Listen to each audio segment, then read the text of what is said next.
Hello, আসসালামু আলাইকুম। আজ আপনাদেরকে দেখাবো আমার ছোটবেলার শৈশবের কিছু জায়গাগুলো। যে এই বাড়িতে 2006 সালে যখন প্রথম আসি, এই গাছগুলো আমি নিজের হাতে এই সবগুলো লাগাই। এই ঘরটাও নিজের হাতে কমপ্লিট কাজকাম করি, কিন্তু দুঃখের নির্মম পরিহাস, পরিচালনার অভাবে আজকে বাড়িটার অবস্থা তেমন সৌন্দর্য নয়।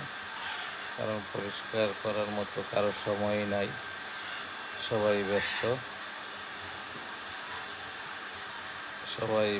কারোর হাতে সময় নাই যে এই কাজগুলো যে কারো হাতে সময় নাই, সবাই ব্যস্ত নিজে নিজের কাজ নিয়েই। তো আজ অনেকদিন যাবৎ 2 বছর পরে আবার আসলাম ঘোরার জন্য। ভাবলাম একটা ভিডিও নিয়েই নেই। এই যে আমার মামাতো ভাই, এটা হলো বোন, এটা আমার মেয়ে। এই যে ঘরের পিছনের অংশ, এই যে চারাগুলো দেখুন, কত বড় বড় গাছগুলো। গ্রামের শান্তি আলাদা। একটা পুকুর দেখাবো। এই যে আমরা এই ঘাটের মধ্যে বসতাম রাতের বেলা। এই যে সামনে এইগুলা গাছ অনেক বড় হয়ে গেছে।